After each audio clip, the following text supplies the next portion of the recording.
Welcome to another edition of Unplugged. We approach round 3 with an away trip to our own ground at Marvel Stadium to take on the Bombers this week. Before we have got a pretty tough fixture ahead, which pretty much reflects on every game these days. It's a fairly even competition. We've still got players out. Obviously, we get Brad Crouch back from suspension, but we lose Jimmy Webster as a result of the concussion protocols and the 12 days out. He had his jaw knocked out of his face last week and didn't get a free kick, which was quite extraordinary in the circumstances. But disappointing loss to Melbourne. They just always looked flat, even when they got sort of 3 goals up in the second quarter. It didn't necessarily have that great feel about it, even if they were in a reasonable position at that stage. We look ahead to the Bombers at 1-1, still with everything to play for. Well done to our AFLW girls who dominated their final game of the season to thump West Coast by 56 points, their biggest ever win and their highest ever score, and one of the highest scores in the competition. And after a pretty disappointing season, nice little kick along for them going into the next campaign. But Nick, I welcome you first of all. Probably, I know you were disappointed you didn't get to head along to that game on Saturday night, but on reflection, not a bad one to miss. Yeah, probably a blessing in disguise. I wouldn't have thought I would have been saying that a week ago. I was pretty disappointed that I couldn't be there, and it was for a great cause. Obviously, I think the club won, and I think we as a football community still won on the night, despite the performance of the team. And that second half was incredibly disappointing. The last 5 minutes of the first half was incredibly disappointing, and was kind of the turning point. But we were very outpointed in certain parts of the game, and I'm sure we all know kind of what they are. The ruck position was a clear difference for Melbourne. Our disposal, from the back half into the forward half was a real issue for us. And there's some things that I'm sure that Rats and the boys will be working on at training this week to make sure that we come out firing against the Bombers, who are missing a few players themselves. H, what did you make of it? You went along. We were both there, sitting in our different allocated sections on the course of the night. But 15, 16 points up in the second quarter. There was one where I think Jack Higgins took advantage after that, running into an open goal and tried to centre it. And you think of little moments. If he kicks that, you go 4 goals up. You kick 6 in a row. But from there, we just never looked like it. Yeah, there's a few moments you sort of looking as that was one of the kicks on the night. I've just gone, who was that going to? Just so many times I've seen the ball just being kicked straight to the opposition, and we're going, who are we kicking to? Has last week had such an effect on us that, I don't know, we're still bogged in the mud from Sydney, or what's going on? It just felt, everyone felt slow. Everyone felt like they're dragging their heels, and as we're saying, it was slow. The disposal wasn't great, and it got off to a good start, but I think we were just done by half time looking at them. So it's disappointing, but showed a bit of fight with. I mean, we're still missing a number of players, as we're saying. That's. I don't think Melbourne really missing anyone, to be honest. That's almost their full strength team. So Brink gets a few of our players back and that sort of thing, and if we come up against them again, I think we could be reasonably confident to play them. So, I mean, one of the things that we've spoken all off season about our depth, and I still think that's a huge strength of ours. But what we saw on the weekend was 2 of our key playmakers in that ruck position against the best ruck in the competition. And we're missing 2 of our main guys in that position, and depth can only carry you so far. When you're missing multiple players from the same position, you're going to struggle in that role, regardless of depth around the rest of the squad. I still think depth is a huge strength of ours this season, but it was bad luck. We came up against who we did when we did, and with those 2 guys out. Yeah, you can only cover so much. That's one thing. So I mean, you can miss 1 ruckman. It's difficult to miss 2 for anybody. I mean, if Melbourne were missing Gawn and even the kid Jackson who played, you wonder sort of where that leaves them in the scheme of things. And I mean, Rowan Marshall's scheduled to, I think, play half a game in the VFL this week and then probably AFL week after. So that's encouraging. And Paddy Ryder, I think, nearing a return. There were some rumours around that he might have got back to Melbourne this week. I don't think that has happened, but I think he's certainly not far away. But hard to put a time frame on that. But yeah, very difficult. I mean, our strength last year was the tandem ruck combination, and we haven't had either of them at this point.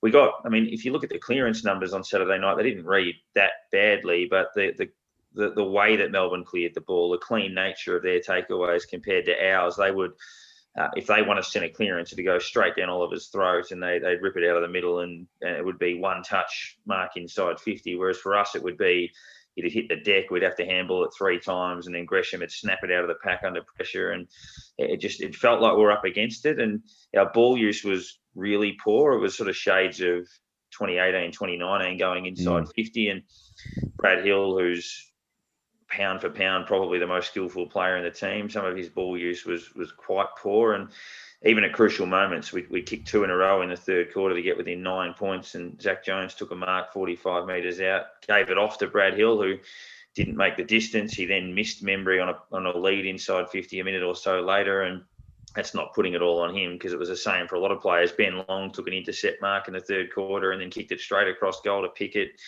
30 metres out. McKernan took a specky in the middle of the ground and then turned it straight over in the corridor. There was just so many of those incidents. And in the end, it didn't feel like an 18-point loss. It felt like we'd been beaten by 7 goals or something like that. But we still actually had a couple of little sniffs to win the game. But it wouldn't have felt necessarily right had we have done so. But it's now all about trying to get back on deck. And, we had some good contributors. Jack Steele was excellent. I thought Dougal Howard played one of his best games at the club. He was terrific. Seb Ross and Billings were pretty good again. And Gresham was excellent. But outside of those 5, it's probably hard to find too many to like.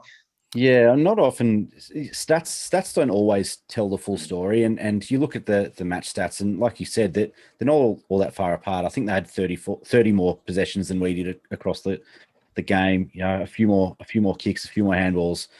Inside 50s, 53 to 54. They had one more inside 50, but it was the efficiency inside 50. We went at under 40%, 39.6% efficiency inside 50. They went at 72.5%, and that really ultimately was the difference, because like you said, it felt like it was a lot more than it actually was in the end. We kept it tight around most of the ground, but it was that difference, moving it forward inside 50 that really cost us. It probably felt like a lot more because it was 1 goal 12. The difference. Yeah. It wasn't just 3 goals. If it was just the 3 goals, you're going, oh yeah, we weren't quite in it, but 13 less scoring shots. That's where you sort of look going, they didn't have a lot more ball, but they scored 13 more times. So, and there was a burst in the match where they kicked 5 goals, 7 to no score. Either side of half time. If you're giving an opposition 12 consecutive scoring shots, that's a worry. Yeah, and I think I made 3 points last week on how we're meant to beat them. The first one was, don't sit it on Stephen May's head. Yeah. And what did we do all night? And I you sort of sit there and think, going, I know this. Why don't they? So it's. I mean, he's probably is, if not the best, he's one of the top 3 key defenders in the game. For that very reason, is that he knows what positions to get to. He reads it incredibly well, and he's hard to get out of the way once he's there. So. We kicked 5 goals in the second half, and 3 of them were because Melbourne dropped marks in defence that had been kicked straight on top of their head. They dropped it, and Jack Steele kicked 2 goals from that, and then I think Gresham got one in the last quarter. So we probably shouldn't have kicked those either for exactly the same reason. But yeah, it was either him or Lever or Gawn who dropped back into the hole and took marks. It was just time and time again. And I hope, and the heavy leg thing has been mentioned a little bit, and the Giants were pretty ordinary too. They just might not be that good, but they struggled in their game against Freo. But heavy legs can impact skill level, so I'm hoping that that might have sort of contributed to that, the fatigue or whatever it may be. But I guess we'll find out this week sort of how they felt out of that. But in terms of votes, unfortunately, it was pretty easy just because we didn't have a lot of great players. I gave 1 vote to Jay Gresham. I thought he was pretty good most of the way through the game. I think we really underlines how much we've missed him. I gave 2 votes to Jack Steele. He sort of dragged us back into the game by himself in the third quarter and kicked a couple of big goals and really worked hard. I think he had 12 possessions in the third quarter alone to try to turn it, and 3 votes to Dougal Howard, who was our best player, I thought, comfortably. The only other apologies are Seb Ross and Jack Billings, who were the only other players I thought were okay on the day. But H, how did you sort of see it? I went almost the same, but I actually did give Seb Ross that 1 vote because his first 2 weeks, he has played some really good football. Yeah. He actually looks quicker this year too. He turned. He looks a bit slimmer. He turned with the ball and ran away from zone. I went, that's not Seb. it just did not look like him. He got that turn of speed, and I don't know where it's come from. He used to be just a plodder and didn't do much, but yeah, he's actually got a bit of pace to him, and he looks reasonably dangerous now. So I gave him the 1, 2 to Steele. It's hard to not give the 3 to someone who's kicked 3 goals and played quite well in the middle of the field as well. But yeah, despite the fan who sat up behind me and yelled out, "You're useless, Dougal," I've given him the 3. I couldn't believe it when they called that out. I was like, what game are you watching? So if he hadn't played, they would have kicked 23 goals. Yeah. So it's he had a massive impact on the back line, and yeah, actually kept us in the game. Yeah, I've gone pretty similar. I've got the same 5, and apologies to Seb and Jade Gresham for not polling a vote this week. But I've got 1 to Jack Billings. I've gone 2 to Jack Steele. I think his impact just keeps growing. I think he keeps showing his worth both as a player, a midfielder, a leader. I don't remember if he's kicked 3 goals in a game before. I'm not sure that he would have done that before. But yeah, I mean the most impactful player on the ground outside of Max Gawn was the useless Dougal Howard. He was pretty awful to get perfect votes from the 3 of us. I thought he was incredible, and has again really shown his worth as a leader of our football club over just a year and a bit of being there, and he's come on in leaps and bounds, I think, and has been possibly the best pickup of the lot from the last few years.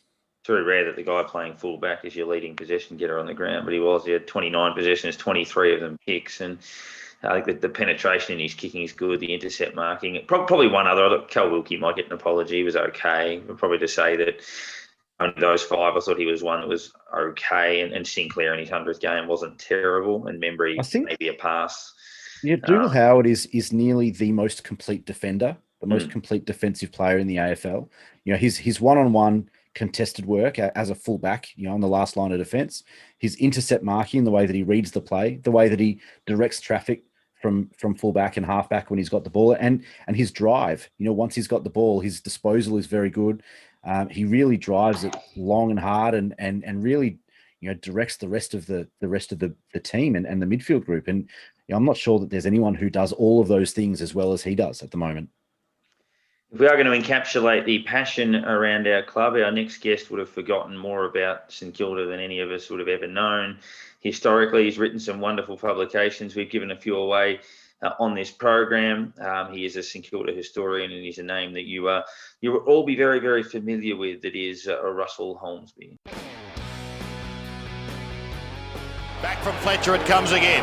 Morris kicks long to half forward, low, causing major problems. Here's another one. This will be Winmar. The Saints are alight.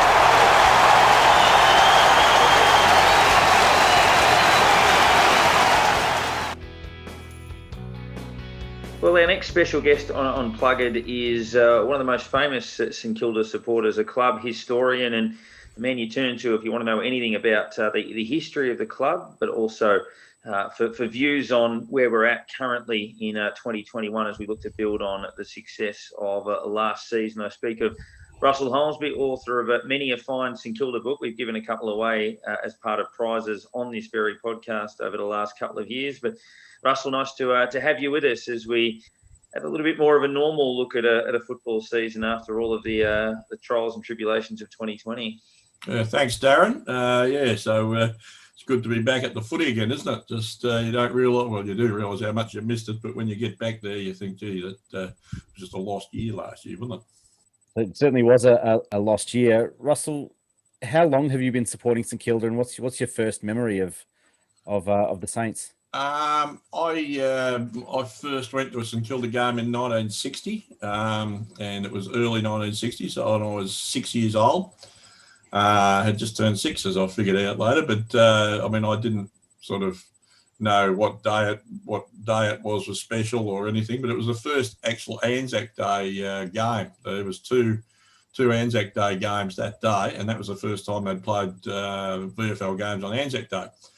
I found that out later, obviously, but I remember, and I've got a very clear memory of the day of one thing. I've got no memory at all of the football, but we got there and we were walking up into the Junction Oval, and we saw this bloke standing there, and my dad said, look, this is a very important man. Remember him, because he's really important. And he was wearing a light blue tracksuit, and still remember that. And I got him to sign my footy record.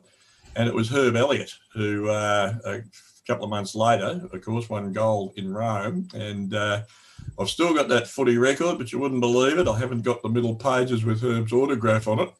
And many years later, I got to know Herb. He was the CEO at Puma, and I had a fair bit to do with Puma. I was working for Leader newspapers, and Puma was a local company. And I got to know Herb, but I met Herb at a first time at a St Kilda President's Lunch.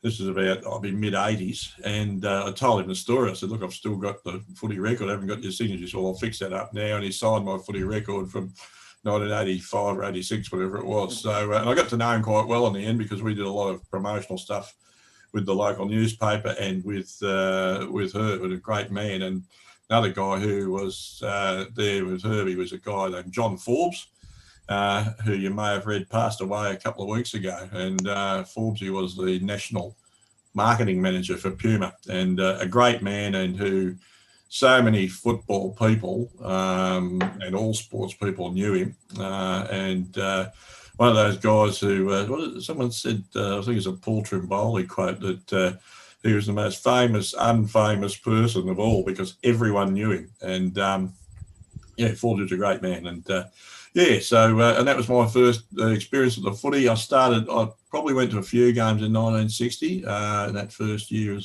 as a kid. And then 61, I went most of the games during the year, and saw St Kilda make the finals in 61. First time in 22 years it was. And I remember my dad saying to me, he said, you're lucky. He said, your first full year going to the games and that, and you're seeing him in a final straight away. And because my dad had been barracking for him since 1928, and he'd only seen him in 1929 and 1939 make the finals. So twice in, 33 years. Now, obviously you're very heavily involved with print media and a bit of other media on the side as well. But where did you start with all the media, and was it always sport and football you were looking to go towards, or you just sort of naturally moved into that direction? Oh, look, I always wanted I always liked to write, and I enjoyed writing, and always had ideas of getting into the media as a journalist. I didn't pass my year 12. We had a very good social year, but I did well in English, which you'd expect, but that was all you had to do, be able to write and read books. But like many blokes of my era, and that went into the public service with it wasn't Telecom then, it was Australia Post, PMG, and I was there for 14 years. But along the way, I wrote a bit for the local paper. I wrote a column called In Black and White and Red, which was a bit of a steal from Keith Dunstan's In Black and White. And it was my boss used to say it was creative bias, he called it. And St Kilda fans, local in Moorabbin, as you know, Darren, there's a lot of St Kilda fans, and the St Kilda fans loved it, but oh God, some of the other Barragus for other clubs just absolutely hated it because it was so biased. And anyway, one thing led to another. Telstra, as it became, decided to cut back on things and offered redundancies to everyone who wanted redundancies. And it was a voluntary one, you could take it. And I thought, well, why not? I was sort of writing. I was writing for a magazine called Footy Week in 1987. And so I spoke to them, and they were going to put on another journo, and the editor was going to put me on. And the day I was due to leave Telstra, he rang me back and he said, "Oh, I got some bad news." He said, "They're closing down the magazine." He said, "And I've been sacked too." So that was it for me. So, but I had, because I'd been writing for the local paper, I sort of had a bit of a chance there, and I rang up straight away there. And I was lucky enough that the sports editor there was just about to leave, and I got the job there. So went back to half the salary I was getting at Telstra, so I was on a pretty good whack. And anyway, we sort of took that path, and I loved it. I mean, I was lucky, and I was already writing, even when I was still in Telstra, I was writing a bit for the Sunday Press, and which, Sunday Herald Sun eventually became, but with Scotty Palmer. And so I mean, I was doing a fair bit of writing anyway, but it was just as a secondary sort of thing, but it was something I always wanted to get into, and I did. So it's not the normal career path to get into journalism.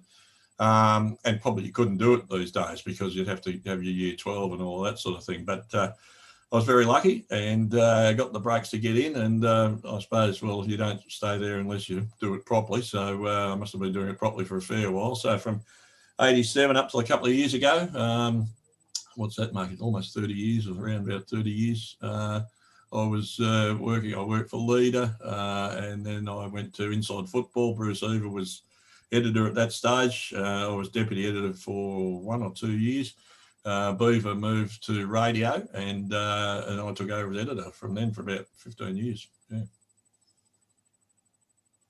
I was lucky enough to do work experience in year 10 with yourself and Bruce at Inside Football in 2001, which was a great experience. But going back, I guess, earlier, before it all started, doing the maths, St Kilda would have won the flag when you were about 12 or thereabouts. Yeah. What was that experience like as a kid? And did you learn to appreciate that more as you got older, as the years piled on and piled on and piled on, and we haven't won one since? That you started to get a grasp on how big that was? I grasped how big it was. I mean, it was like I was 12 years old, as you say. So, I mean, 12 years old, you know what's going on. And I'd been going to the footy, since 1960 and regularly since 61. So I'd seen every game. I saw about 100 odd games in a row, and I got the flu in 67, the middle of 67. And I was desperate to go. It was a home game at Moorabbin. It was going to break my run of about, 5 or 6 years by then. It was 100 odd games. I know, I figured it out at the time. But knowing the state games, of course, in those days, so you could go to every game. And anyway, Mum sort of virtually tied me down to stop me from going. And unfortunately for the Saints, but unfortunately for me, it was mid-67. Saints, as you're probably aware of the Saints history, they struggled in hot and cold in 67, and they were playing a crucial game to sort of keep in the race for the finals against Geelong at Moorabbin. And anyway, St Kilda just came out and absolutely blitzed them. And of course, funnily enough, it wasn't one of the TV games. They'd only replay a couple of TV games in those days, so I never saw the game, but I listened to it all on the radio. And there's one thing that you may have seen, Darren, a picture I used in one of the books of Darryl Baldock got belted, and they've got the close-up of him having his eyes stitched up I think you would have seen that picture, having his eyes stitched up in the box, in the interchange bench, so or reserve bench as it was then. So, look, I mean, I didn't take it for granted in 66. I mean, you still thought that there'd be chances of other premierships. And I went to the 65 grand final as a kid. I was 11. 66, obviously, I went to. I didn't go. I went to the grand final in 63. We had series tickets, but I didn't. The years that we didn't make the grand final, I thought, oh well, no, we'll be there again next year or whatever, But I couldn't. After a while, I couldn't be so picky and choosy because I went in 71, and which we could quite easily have won, but Bob Keddy turned it on, of course, that day, and. Then, of course, it was a long drought, and I got to understand what my father had been through in those big gaps between finals years when there was, 18 years between 73 and 91 when we didn't make the finals, and we really hit rock bottom in the mid, 80s and that. So, look, Collingwood people say about losing grand finals. I mean, I've seen St Kilda win 1, draw 1, and lose 5 in my lifetime. So, yeah. But I think Eddie Maguire once said that the best feeling in footy is waking up on grand final day and knowing that that your side is in it and got a chance, And it is. It's a great. And but of course, the downside is afterwards, and when you lose them, that's the downside of it. Do you have any memories, obviously, as a 12-year-old, of that 66 season and secondly of grand final day and kind of what that meant on the day?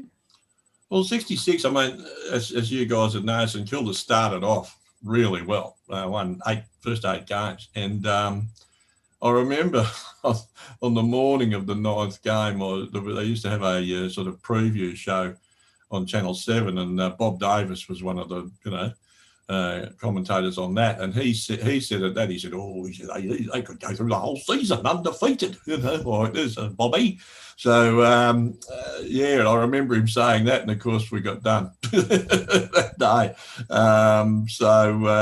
It was an interesting year. I mean, there's a lot of memories out of it. I mean, I did, as you know, I did a book a couple of years ago on the 66 finals and that, and and talking to all the players, well, a lot of memories back too. But I suppose there's a few things that stand out. Obviously, winning those first 8 games, that was something. They had a bit of a slump in the mid-season, lost to Richmond and Collingwood, and it was very tight for places in the finals. I mean, right down to the last game, St Kilda could have missed out in the finals, and it was only. And one of the clearest memories I have of that is we used to have seats in the grandstand that day, and then I don't know whether I graduated or went downhill to be in the animal enclosure later on when I grew a bit older. But we were sitting in the grandstand. We had great seats in the old grandstand, right on the wing. And and the Daryl Baldock, you know the story. Daryl Baldock was injured the week before or 2 weeks before. Had a crook knee and shouldn't have really played that day, but they, just in case, the word went round, Baldock's in the side, he's going to be on the bench, And that day they certainly needed, it turned out, I mean, it was one of those last round games where Hawthorn had nothing to play for. They were about 8th or 9th. They weren't going to make the finals, but they just threw everything at St Kilda, and it was really looking dangerous. And the grandstand was there was a chant. I remember, "We want Baldock," like this. And Baldock came out and just started warming up just near the bench and that. And when he came on, the roar was unbelievable. And they reckon about you feel the grandstand shaking. I reckon I felt it that day. It really did. It virtually shook. And because he was a champion, as we all know. He came onto the field, and David Parkin's written about it and spoken about it because he was playing for Hawthorn. He still remembered it. And he said that it just changed the whole dimension of the game. Baldock came on, he kicked 2 or 3 goals, he gave a couple away, and just turned the game around. And of course, it's history now that if we had lost that game, we would have missed out in the finals. Richmond only lost about 5 games for the year, and Richmond 18. They won 13, lost 5, and still missed out on the final 4. So, of course, they came back and won it the next year. But we were that close to missing out in the finals. But that thing with Baldock, and that was a real standout memory of that year. That it was just a sensational day and a sensational turnaround. And I've never seen a bloke. It sort of affected the opposition. It really did. Just the presence that he had on it, and came on. And I've talked to other blokes. Delicate Des Dixon, who you've probably heard of, was a famous Hawthorn man who was one of the roughest, wildest players under the sun. A terrific bloke to talk to. One of those white line fever blokes you talk to is a really good bloke. He played that day. It was actually his last game for Hawthorn, but he talked about it too. That Baldock, that bloody day, Baldock came on, and so that was sort of that, and into the finals. We had all 3 teams. We had reserves and under-19s both in the finals. They must have finished 3rd or 4th, both of them, and they played the first semi. St Kilda didn't play the first semi; they were in the second semi. So I remember as a kid going along there in the morning about 9 o'clock, and my parents had tickets and that they were going to come later. But I went at 9 o'clock to start to watch the under-19s in the seconds, And I remember I was about the only person sitting in that bay when I got there. It was cold at first in the morning, and and I'm sitting there watching the footy the whole day. So they had a couple of blokes from the under-19s and the reserves that sort of came through out of that. John Manzi was one, played 100 odd games. Johnny O'Donnell was a terrific player, had a pretty short career, but with injuries. But so that was the first week of the finals. Second week played Collingwood. Got a bad start to the game. Collingwood jumped us, but St Kilda came right back in that semi, and there was a crucial sort of free late in the game. But the bloke who killed us that day was Tuddenham in the second semi. Kicked 7 goals from a half-forward flank out of about 11, Pretty amazing effort in any game, but in those days it was lower scoring and you didn't have individuals kicking big totals. So we lost, went into the preliminary final, and preliminary finals against Essendon. Essendon had the wood on us in those days, but Essendon was always sort of vulnerable, I reckon, in wet conditions, and it rained all day Friday, and I can remember thinking, and everyone thought, this will be good for St Kilda, and it was, and they came out, kicked very, very straight. Won it pretty easy in the end, and they'd been a bit of a bogey team, beating us the year before in the grand final, and they'd been a bogey team, but St Kilda got over them, and then of course the grand final, we know what happened. So you talk about speaking with a few players and that sort of thing. How have you found the change over the time you've been working? Do you find the players back in the day were a bit easier to talk to? They gave you a bit more, or how are they? The ones you talk to these days, how's the comparison? Oh, look, well, they're very these days. Of course, they get media training, and and work for Inside Football. I'd interview blokes after the game, and that, and they'd start off, and you could tell they'd been trained to the nth degree, and they'd say, "Oh yeah, well, it was a great team effort. It was this, that," and you think, "Oh God, you've had 38 kicks and you've kicked 5 goals, and and you won't talk about yourself." So it's sort of, they are trained to the nth degree, but I've found a way around that in a way. When they started like that, and you think, I'm not going to get anything personal out of them after a game and that, but I found if you talk about one of their teammates and say, "Oh, well, what about so-and-so? It was a good game by you." "Oh, yeah, well, he's been working hard on his kicking and that, and it sort of paid off." And they'd sort of give you something. But so it's changed a fair bit. Media managers these days. I mean, I'm not involved anymore. I'm retired now, but I'm still doing things, but I'm not full time into it. And you have media managers running around with notepads after the game, and you want to talk to the bloke who kicked 7 goals, and they say, "Oh no, he did something the other day, so we won't be talking tonight." And you see some of the media managers. I mean, I won't name any, but you see some of them, and you wonder whether they're just put there to be gatekeepers and block you, as media, rather than actually open up, and let them talk, which is ridiculous. But that's the way it's gone these days, and it won't change back in a hurry. But there's good media managers and ordinary ones, and a couple of real ordinary ones I could think of. But I won't say. But it has changed in that sense. They are trained to the nth degree. We could go through an hour or so of the clubs historically that have been good to deal with and bad to deal with, and the unnecessary difficulties that they do put up. Well, there's a lot of publications. You've seen it yourself. I mean, you know what it's like, and it's sometimes it's just incredibly frustrating at times, because you think, like, is it gonna? And the other thing about it's eased a little bit, but the whole idea of not talking after your team's been beaten. I mean, you see basketballers in the States and that, and they talk all right after they've been beaten. I mean, you can, your tongue still works. I mean, you can't just not communicate because you've been beaten, I find that pretty amateurish, really. Yeah, that's the time you need to hear from them. I mean, they win a game, you know what they're going to say. It's after they lose a game that you probably want to get that input. You've had a lot of great publications over the journey, and looking at the football books I read from the early 90s, and I remember thinking it's one of the great titles, because a lot of people ask the question, why do you barrack for St Kilda? And that book sums it up as to the reasons and the sucker for punishment, but also that loyalty. And obviously the title, the point of it all, indicates that what we saw in 66 is effectively the the point of it all. Can you sort of encapsulate, if someone said to you, why do we barrack for St Kilda? Why do we go through all of this sort of stuff? How would you summarise? Summarise that journey. I guess there've been times when all of us have wondered that ourselves and think, oh my God, why am I putting myself through this?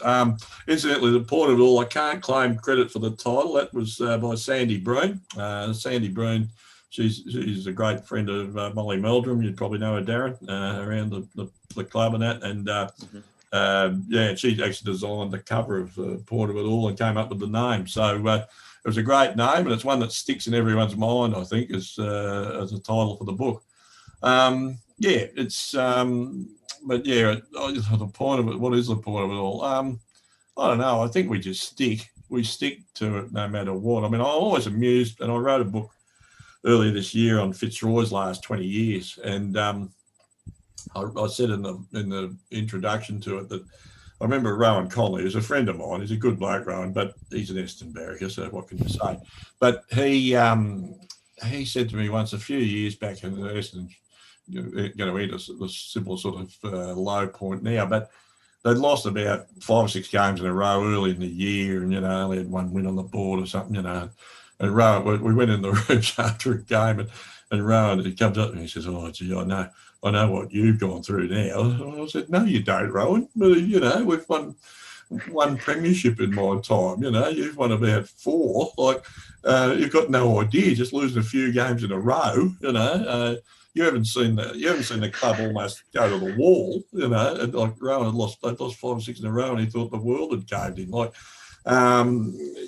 So I mean, I don't think, I really don't think that people involved with other clubs, like some people have seen it, obviously with Footscray, Fitzroy had happened, but I always remember I was writing the Saint magazine for years, and we were writing one then, it was the mid-80s, early 80s, David Perry was the president, and so we put a president's message on the front of it each time, and I went in and met him down at the social club. We're going to talk about what he wanted to do in that, and I was going to ghost it for him.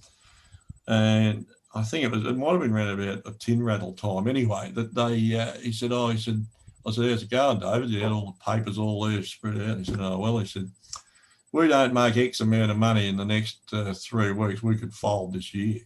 And he wasn't saying that to sort of put the wind up me, or wasn't saying it wasn't artificial, it was true. And that was how bad things were. And I don't think, until you confront that as a barracker for a club, you really don't, like, there's a possibility this club is not going to be here next year, not going to be here next month. And it was sort of about June or July anyway, they had the tin rattle and whatever. But, I just really don't, I think people very glibly say about various times about, they should cut back the Victorian teams, or they should send someone to Tasmania. I mean, they didn't mention us the other day. People are very glib about that, but they really don't know unless it's happened to their club and been really close to it, as a few clubs have, North, I suppose, too. Even Richmond. I mean, Richmond, when Alan Bond was president, they almost folded. So I think people underestimate the effect that it would have. And with the Fitzroy thing, and I know you don't want to stray on the Fitzroy too much, but with the Fitzroy thing, in doing that book and speaking to people, there's Fitzroy barrackers who haven't been to a game of football since, or they've given up completely on the AFL and they just barrack for the local. There's a version of Fitzroy these days, but or they barrack for another local team, but they just have turned their back on league football. So, I think people underestimate that, and certainly the Fitzroy thing should have taught people that it damages the whole fabric of the game, not just the Fitzroy supporters, but it damages everyone's interest, and people get disillusioned with the game. Is that your low point of supporting St Kilda, that kind of 80s period, the Save Our Saints, the tin rattling, the throwing the coins onto the blanket or the boundary line? Would that be your low point in supporting St Kilda, or is there another moment that sticks out as kind of the toughest part? That would be the toughest part. That would be the worst that got. I remember actually when they were having the tin rattle, and I was editor of the Saint magazine, and we're doing all these things, and I was down there. We were we were trying to, get everyone signed up as members, and that's pretty hard. Like, the best form of marketing of memberships is when you're winning, and if you're losing week after week, you can have the smartest marketing plan in the world, but it won't get anyone to sign up. And I remember I took a few days. I might have been I definitely took a few days off work and went down to help out because they were trying to chase up everyone. Like Saint magazine used to get mailed out at that stage, and the ones where they'd changed addresses, we'd get them back. So I'd be on the phone and trying to track people down, and and I was part of that sort of with people just putting their shoulder to the wheel to help out and try and get the support up and get the money in, and so I mean that would be the lowest point in my time of barracking for the club. Yeah. Now you're involved being involved with the Heritage Museum at the club, and a lot of people sort of think, there wouldn't be much down there, sort of thinking, well, there's not much for us to actually put in cabinets or things like that. But what are some of the things that you've in the time got your hands on and found and gone, wow, how does this exist, or where has this come from, or anything with a real interesting story that you've found somewhere? Well, I suppose the most interesting, I mean, Georgie Day runs, I'm the historian, and I've sort of got the knowledge of all of that, and I've obviously got a big collection of stuff here at home too, but Georgie Day runs the museum, maintains it, and does a great job. But I suppose a couple of years ago, and it hasn't been sort of widely publicised this, but you may have heard the story of the 1933, the medal that they got for all the players. They finished with 15 men, got belted around by North Melbourne, who were a really dirty team apparently in those days. And they gave medals to each of the players. And the shield, which we were under the opinion, in the point of it all, we wrote that, that shield that we've got now, the crest, was put on the Guernsey after that game. But we found out that it was round 5. It had already been introduced. It was already on. We found a picture of the team on the day, and they had the crest on. Anyway, a couple of years ago, so it was only the players, all the players in that game, of 19, one on the bench, 18 plus 1, plus the coach got medals. And the club used to have one of the medals from one of the players, but that disappeared somewhere. And that was before Georgie took over the museum, so there wasn't as tight a control on things. And anyway, a couple of years ago, the coach's medal, Colin Dean, his medal came up at an auction, and this was one of those many years where St Kilda had announced a loss for the year and all that sort of thing, and it was dramatic and that. But anyway, it came up for auction, and I sort of help out the past players. I'm on the past players committee, and even though I was the most football talentless person there, but anyway, we talked about it, and it had an estimate of about $4,000 on it, and the past players had a bit of dough in the bank, not heaps, but anyway, we talked about it and said, look, this is coming up, what do we do? And the club really couldn't. It wouldn't have been a good look after just announcing a huge loss that they spend this on a medal. Anyway, so I went along to the auction, and I rang up a couple of the other guys in the past players. I said, look, what are we going to do? We can't let this disappear or not be connected with the club. So anyway, Andrew Cross and Simon Moon, Russell Morris spoke to them, and they said, look, go to $5,000, we'll cover it. I got another strong Saint supporter, I won't say his name because he didn't want his wife to know about it. He said, look, if you get close, if it's close and you look like you can get it, he said, I'll throw in another 500 and whatever. Anyway, so it gets up and it goes up and up and up, and it's 3,000, 3,005, 4,000, 4,500. It's going up and up. And I'm thinking, oh God, we're getting close to the mark here. Anyway, it got up to just under $5,000. I thought that there was another bloke bidding. I found the phone, and I thought maybe if I go to $5,000, that might be his limit, and we can sort of nut him out with it. And we did. We got it. So the past players, it's the past players' ownership of it. They have permanently loaned it to the club. And you would have seen, if you've been down to the museum, you'd see it's on display there and whatever. So that was a great get. the other part of that story is that, and this is one that hasn't sort of really been publicised, but Alan Richardson was coach at the time, and we said about getting it, and we put things on the website and all that sort of thing.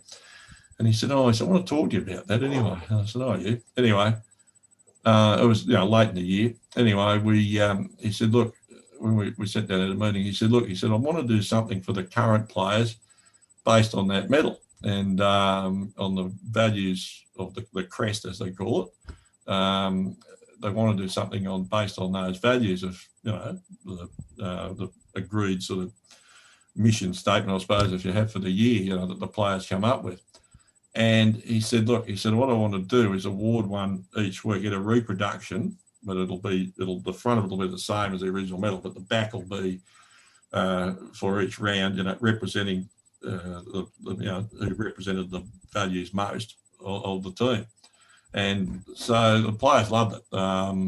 We got them produced by a mob down at Frankston called Cashers, they do the Premiership Cup and all that sort of thing. Anyway, so we got it done, and I presented the first one. It was great, actually. I mean, they had the Tuesday review meeting after the first game 2 years ago, and Richo said, can you come down and tell them the story about it, and you can present the first medal. I thought, geez, that's great. That's a really terrific. He said, I said, what do you want me to do then when you start the meeting about and analysing the game? He said, no, you're part of the club, you can stay. So I sat there as part of the players' meeting, which was, for any fan, forget about being a journal or whatever, but it was a great buzz to do that.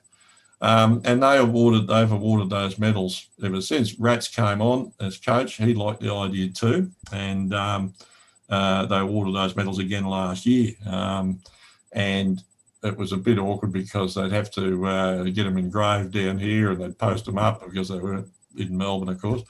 And they're going to have a variation on that this year, but still based on the crest, and it's going to be a certificate they'll get each game of that. So Rats has got a really good understanding of history and the value of history, but that's something. Well, it hasn't been publicised, but I can say it now. But it was that was a great get that because there are only 19 of them out there, and to see it used by with the current players to make them feel that there's more to football club than just the 3 or 4 years or whatever the average is, 2.4 years or whatever, that they're part of something bigger.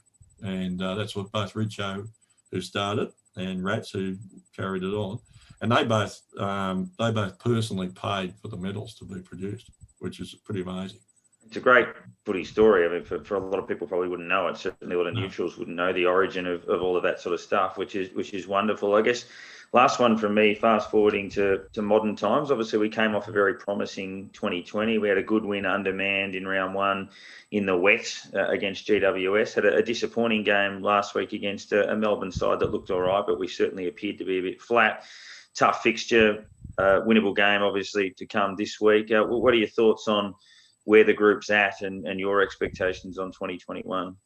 Oh, look, I suppose there's always a bit of pessimism with St Kilda Barrackers, and you never take anything for granted. But what worried me, and sometimes you have years where you just have a cycle of injuries, and we had so many injuries, pre-season and whatever, Geary, Patton, Marshall, Jones, all of these blokes with injuries, and I just worry that that might be that cycle of a year that you just never get them all back on deck. You think, we'll have Marshall back in 2 or 3 weeks, but he doesn't come back, or then he comes back and then someone else goes down and so on. So that sort of worries me. Look, I think with everyone on deck and playing well, we could make the top 4, and after that you just need things falling your own way. But maybe we're not up to the Richmond Geelong sort of standard right at the moment, but you'd certainly hope that we'd advance on what we were last year. So but I think obviously losing Ryder and Marshall, when you lose players from the same part of the field, that's when it really hits. I mean, I think it was probably Richo's last year. I think most of the back line were out for the majority of the season.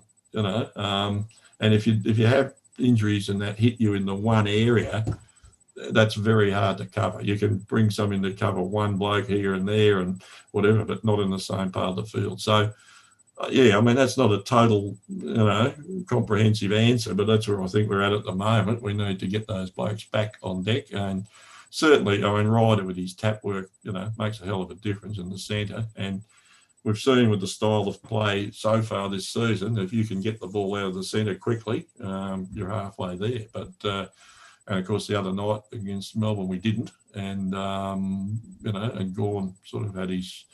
had the upper hand and that. So, but I think that's crucial to us, getting Ryder and Marshall back. Russell, there's a lot of conjecture and conversation amongst Saints fans and has been for decades about who is the greatest Saint of all time. And, you get 10 Saints fans in a room, you could potentially get 10 different answers. Is it Baldock, Stewart, Plugger, Harvey, Rewalt, etc.? Who's your greatest Saint as the official historian of the club? Who's your greatest Saint? And I guess given the current circumstances in the last 18 months and last week, Spud's game, where does Danny Frawley sit amongst the pantheon of Saints all-time legends? Oh, look, I mean, and Spud, a great leader, and led the club, very well, and had that sort of cohesive effect on people that, who could get them together, and, and he was, always sort of up and getting them going and, building them up and getting them up. So, a great sort of St Kilda person and a great leader. I suppose a leader is the strongest thing. He was a leader, and he didn't have co-captains or anything in those days. It was just straight out, you were the captain. I suppose the blokes that you said there, and I'd throw Lenny Hayes into that sort of mix as, Hayes, Rewalt, Harvey, Lockett, Baldock, Stewart. That's probably the six. I always think, when we did Heroes with Halos, when I did that book, the night we launched that, people love ratings and whatever, and so I wasn't going to rate 1 to 100. I rated 1 to 20, and I put Stewart as the best player, and I think it was a Baldock and Lockett were the next. I can remember it was that order, Lockett and Baldock, or Baldock and Lockett. I always put Stewart as the best. Stewart didn't have a flaw in his game. He wasn't a big bloke, but not just because he wasn't a big bloke. He was a terrific mark, a great kick, as you would have seen on replays and that sort of thing. Courageous to the point of just absolutely total courageous. And I always put Stewie as the best St Kilda player. The night that we launched the book, Stewie came up to me and he said, Russell, he said, I don't know if Darren, have you ever spoken to Stewie, have you ever met him? Or he looks very seriously at you, and he said, Russell, he said, you've given me a great honour here, but you're wrong. And okay, Stewie, that's typical Stewie. And he said, Darryl Baldock's the best St Kilda player. And Stewart absolutely idolised Baldock in Tasmania. Stewart was about 3 or 4 years, or 4 years probably younger, and he came up watching Baldock, and he idolised him. And he said, I'll put it this way. He said, Darryl Baldock was about the same height as me. He said, Darryl Baldock could play in the centre just as well as I could, but I could never play at centre half forward like he did. That was Stewie's rationale. And a fair enough comment, Baldock, Baldock played as a 5'10" bloke in a very hard position at centre half forward. And you can't forget that in assessing him. But there were games where he was contained, But Stewie, when he was fit, Stewie would still get his 20-odd possessions, and he was just remarkably consistent at a really high level. I mean, the first Brownlow, I think he got injured in one game. It was 18-game seasons. There was one game they played in the States they didn't have votes for. So there's 17 possible games. He only played 13 of them. He got injured in one and left the field in about the first quarter. And he still won enough Brownlow votes to win the medal. Amazing, and just a great player, a flawless player. Baldock, great player, magical player, but he did get contained in games by Ted Potter was one, Jeff Pryor for Essendon was another one. They sort of controlled, they could not every time, but they could rein him in. You know, when a couple of years ago, you might remember that they asked me to sort of re-rate the top 20, and I said, well, look, it's been, you know, it's been 1995 when we did the book. I said, look, can we make it 30 so we can extend it out and, you know, bring some blokes in and drop some there. Anyway, we did that, and when we put that up, one bloke, it was after 2010, and one bloke wrote in and he said, well, if a ball had bounced the right way twice in the 09 and 10 grand finals, Rewalt would have been captain of 2 premiership sides. He won a record amount of 6 best and fairest. So you'd virtually have to put him number 1, and it's a pretty hard one to argue, isn't it? Although Rui, as we know, the kicking wasn't always perfect for goal, but a great player, a unique type of player, and a terrific player. So, yeah, I'd still stick with Stewie as the best. I reckon the top 3, Stewart, Lockett, Baldock, you know, you could have just, you're not doing badly if you have either of them at number 1, are you? You know? So, yeah, that's about it, I reckon. Yeah. And last one for me, for all the Saints that have gone through and you've written something about, is there anything you've sort of gone, I wish I didn't write that, I've written them off too early, or something going, I wish I'd said this earlier, or anything that you've, any calls that you went, okay, I wish I went the other way with on someone? Oh, yeah, look, I can't think anything come to mind. I mean, even one now that I wasn't convinced at first because he was a top 10 pick, and I didn't think early in the piece he was doing enough, but I've changed my mind now, is Nick Caulfield. Nick Caulfield's early games in that first season were nothing to write home about. And I mean, you know, the kids and that, but you think you want to see a bit more. But I've changed my mind on him. Although I see that Jared Healy said the other week apparently that, you know, he said he needs to do more. Well, he ran 5th in the best and fairest in the side that made the finals. It's not bad for a 20-year-old. But anyway, I don't know how many St Kilda games Jared didn't see last year, but it was a pretty unusual thing to say, wasn't it, really? You know? But yeah, so Nick Caulfield, I suppose, well, for me, the biggest one would be, as a kid, as a 9-year-old, everyone's got a Guernsey number that they wear, and I wore number 10 as a kid. Neil Roberts, captain. He was just, you know, star, and, you know, had the looks, the whole atmosphere. He had the whole thing going, Neil Roberts, you know, and he's captain of the side.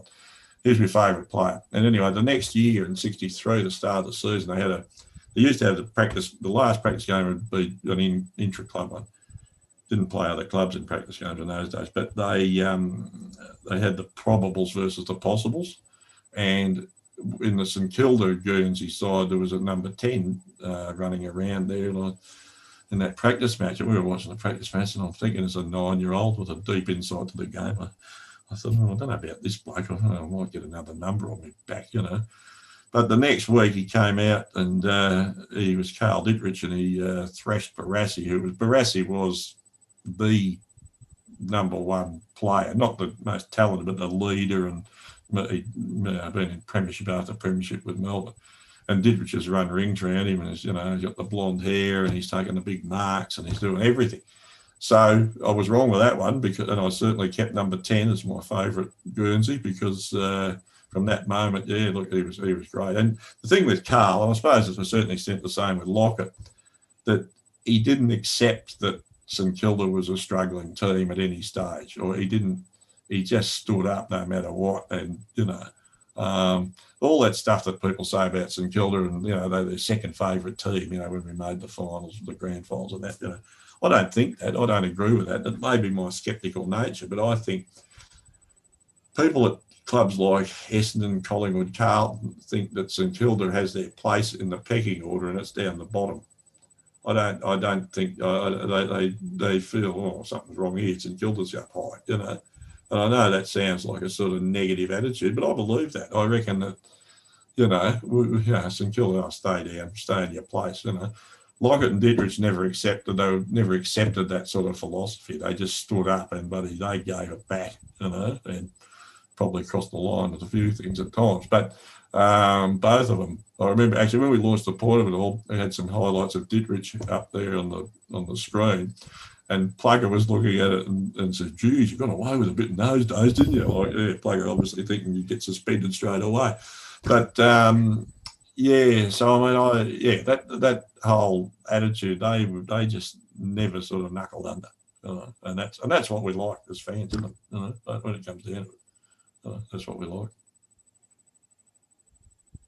Yeah, and I'm one that was always offended by I get the sentiment behind it, but the everyone's second team mantra, I'm like, I'd much rather you hate us because we're a threat and all of that sort of stuff. Yeah. I don't like the pity that's attached to that sort of comment that you're everyone's second team. But yeah, hopefully it reaches a point where no one ever says that because we're winning too many flags. But Russell, thanks for stopping by and having a chat to us. We could have spoken to you about St Kilda history for 3 weeks, I'd say, but yeah, hopefully we can right the ship this week and continue to march on because it'd be nice to have a cluster of finals appearances. Well, we have, look, we obviously, everyone knows St Kilda one flag. Yeah, they say that, one flag. And we know, and we would have loved it to be more. But St Kilda has got an interesting history.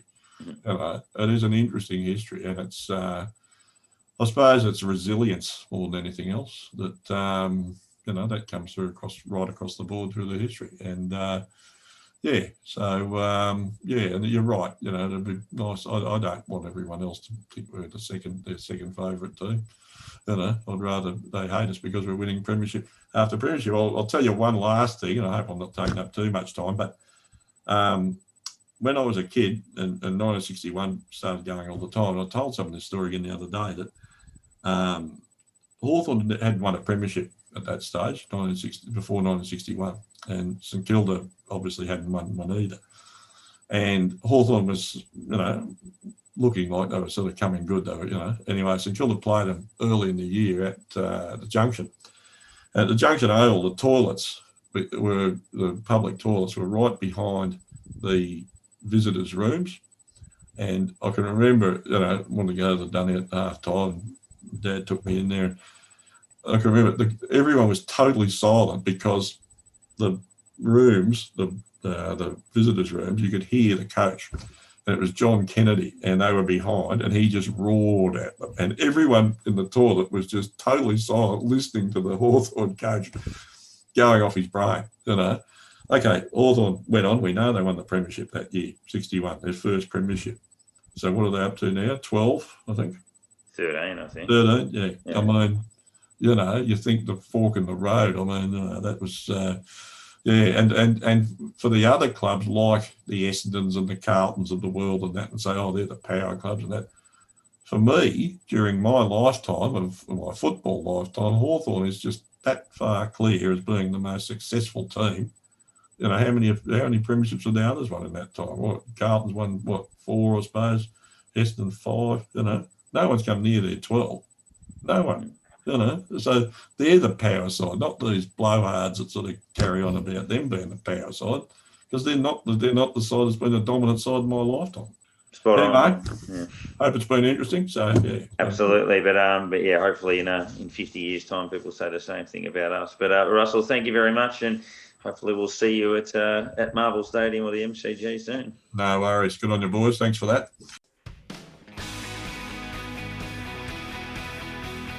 The big thing, though, is it's not us, and hopefully this is not a trend.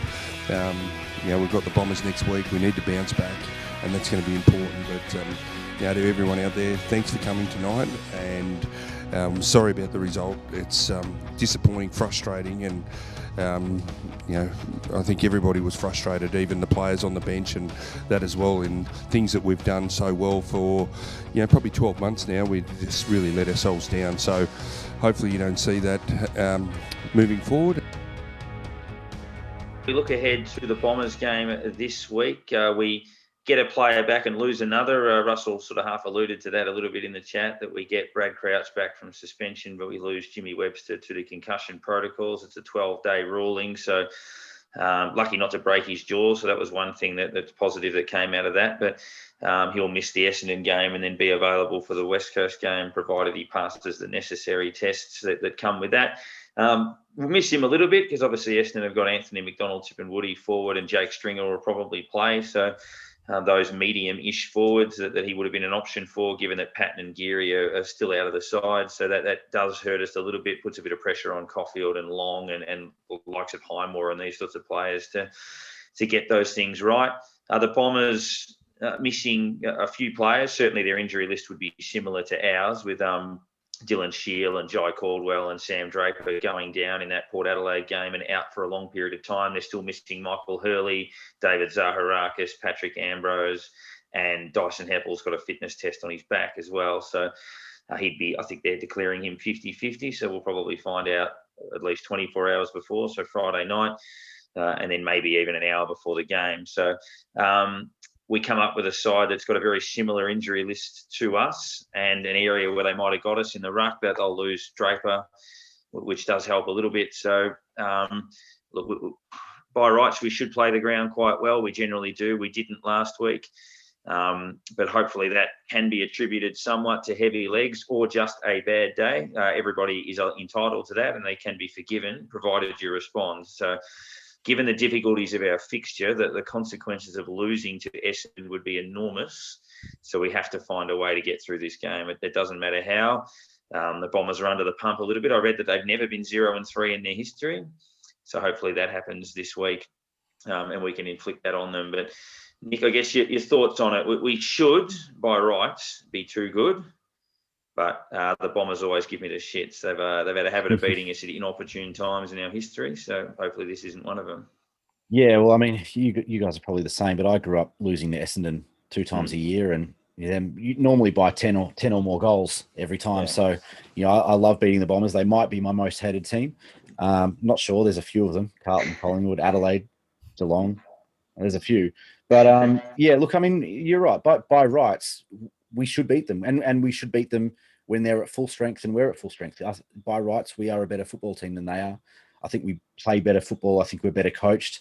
But so much comes down to the attitude on the day. And you're right. The question is, how do we respond? And you'd have to think that the coaching staff and the playing group would have to be bitterly disappointed in terms of the performance they put up on Saturday night, especially in such an impact game and on a night that means so much to us as a footy club and an AFL community, that they would be really disappointed with what they served up last week, and you would expect that they come out firing. I'm always concerned when we're favourites, no matter what the situation is, no matter how we're playing, how we're tracking, and who we're playing. I always worry when we're favourites, especially when we're 20+ point favourites as well. At the books, I think that we have this habit of kind of buying into our own hype sometimes, and I'm not sure after last week how we can be that far favorited at this point. But I think it goes to show the expectation that's on this football team this season, and they've earned the right to be favourites based on the last 12 months. They've got to make it count, and they've got to win this game. I do feel this probably should be a statement game. They needed to come out and say, hey, we weren't good last week. Have a look what we can do. Yes, we've got our injuries, but we're coming up against a team who has their problems as well. They've been ordinary for 6 quarters this year so far. They got absolute flyer in the first game against Hawthorn, and we're thinking, okay, maybe Essendon are a little bit better than we thought, but then the real Essendon turned up, it seemed. So, basically we need to get out there, hit them early, and really make a statement and say this is what we're doing this year. This is how we're going to play. Don't do what we did last week and fall into the trap of what the other opposition wants us to do. So if we set our goals, make it get the early momentum and make it and say, yep, take control of the game and just really, really make a statement and finish them off. Looking into one thing that we have got to kind of motivate us along. It is Jack Steele's 100th game. I don't know if anyone had seen that yet or not, but there's one little thing to try and go, okay, we missed a milestone game last week. we've got another chance this week. Let's make it a big one for someone. So, yeah, basically get out there, hit them hard. Let's make a real statement this week. If there's a time for anyone to make a real statement, Paul Hunter this week has the opportunity. I don't know if he'll play again after this week. If the rumours around Marshall and Ryder potentially being back are true, then there's a good chance that one, if not both of them, will be back in the next few weeks. So this could be Paul Hunter's last game of AFL football, and you'd think that without Draper for the Bombers, that this is a really good opportunity for him to show what he can do at AFL level. He's had 2 cracks at it and he's been beaten pretty comprehensively twice. This is his third time lucky. And maybe this is the week that he kind of shows what he can do. And our midfield, if he can win that battle, then I think our midfield should do the rest of the damage. And King could be one to do the same as well. If strangle a team and kick a bag and get that confidence up, going, hey, kick it to me every week, I'll kick them.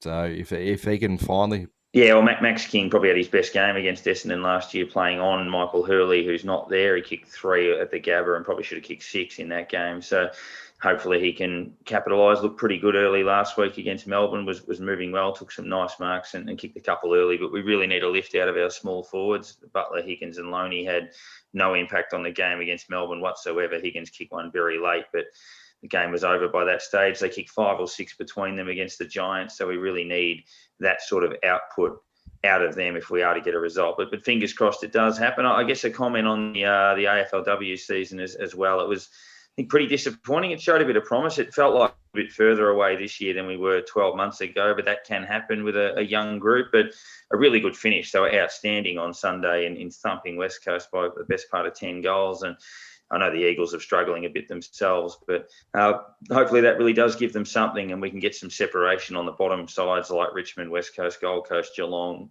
and really push forward. So obviously a flat season, but enough talent in there to potentially work our way forward.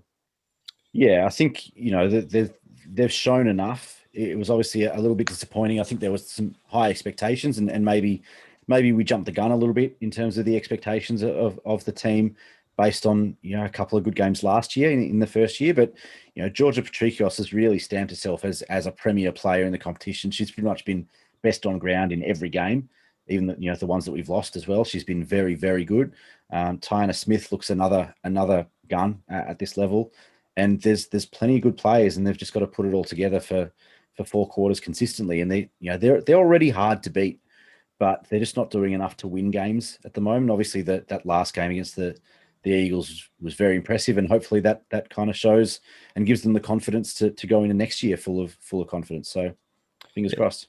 It was a season bookended by 2 good wins. We go in first round against a seasoned team and had a good win against them, and then finish off with a 10-goal victory over a team that basically should be on par with us. So, those 2 wins separately, actually, you look at the team and go, they're actually quite good for the side. So take the confidence out of those and learn from the other ones. It's obviously there's a lot of changes happen in the competition at the moment in player wise because it's still early days, but keep that core group together and go again and see how they go. Didn't get to play the Gold Coast and probably disappointing loss at Moorabbin to GWS were a couple of the takeaways. Didn't get to play Richmond either. So obviously a couple of those bottom sides that we could have maybe picked up as scalps, but that's probably about our level. Our only other win was against Geelong, who were the worst team in it. So, but yeah, a bit to build on through that. That Bulldogs win showed a bit, and obviously the style of football against West Coast is something that is sustainable. So we'll see what they do list-wise going forward. Still got some special guests in the pipeline that we're looking forward to over the next couple of weeks, and you can get in contact with us via Facebook and Twitter and Instagram and catch up on all of our podcasts of all of the greats that we've had on over the journey. Some terrific names that you can work your way through as well. But hopefully we get to 2-on-1 this week, overcome a little banana peel and get ourselves back into the 8 and move ahead to West Coast.